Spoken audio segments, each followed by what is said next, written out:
Best Poet in Africa Challenge enkosi tabongwezi igama nguMhobe weSanuse ndibubukhalipha bukaNkunza ihlehli kumdlalo wenduku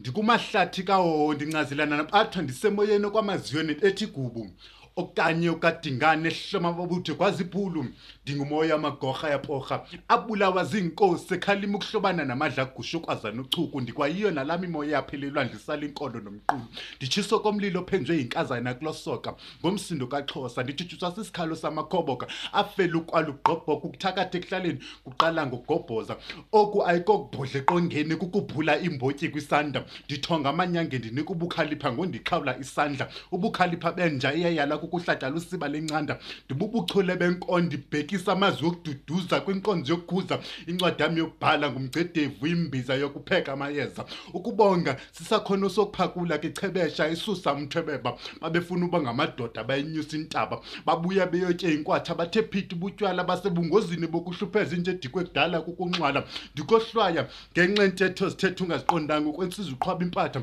ndisisikhalo sengqanqolo yabhabhela komkhulu yobikilishwa likazanzolo ndinyameke yakhe bemnqumla umqala kenza ngqolo ndinamandla ugxotha izulu inhliziyo ivutha isolo lena yidyume yoqinisa amagwala xa ebona utshaba kwenzele nawaxela igqirha lichila ngethamba imfazwe kula abafana bathi intsinisele budoda kubanelungelo lokwabelibhekile kumphanda ndingunonyanya owakhanyisela amagqirha athwasagqiba nengqalakazi yangqina amava okuphila kwenkomo iphuma amazinga ndikonwaba ubufitshane ndihlutha ingqumbo yesizana nina oluhambo lebuyambo luqoba amadolo njengokusinuwisa qoqani imiphula nibe ngathi naphulaphula ngomxhelo phezulu okwesinqa setyuka nifane nambomboloza amadoda nditsho nenkosi ibonga ithuku igxeke iphulula nithi nzizobongeza kwantu kodwa ndibulala umthinjana njengecuba siyalima hlalimbe wenhle madoda mangafihla amakhuba.